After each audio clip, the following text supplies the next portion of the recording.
Your last name isn't yours, and your entire bloodline was erased in a single day.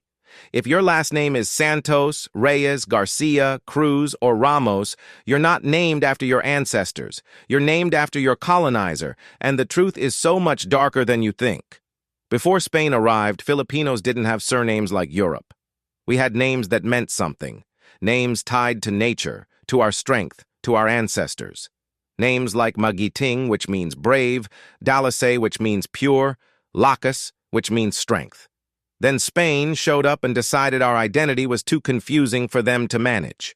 In 1849, Spanish governor Narciso Claveria did something so evil it still affects you today. He created a catalog, a book filled with Spanish surnames, thousands of them.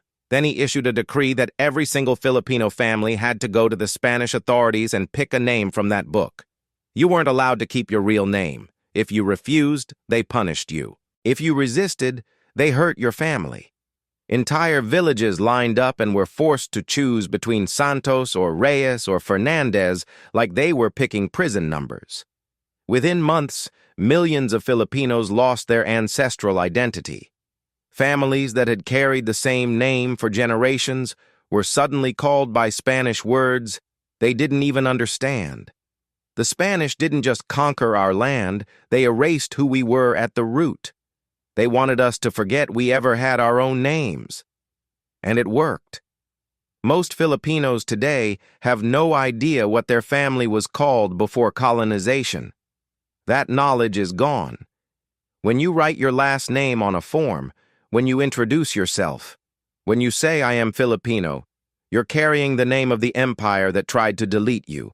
Some Filipinos are researching their genealogy, digging through church records, trying to find their original names. Some are reclaiming them. But most of us will never know. We'll live and die as Santos, as Cruz, as Reyes, forever marked by the people who colonized us. Comment your last name below and let's see how many of us are named after Spain. Share this because our ancestors deserve to be remembered even if we'll never know their real names.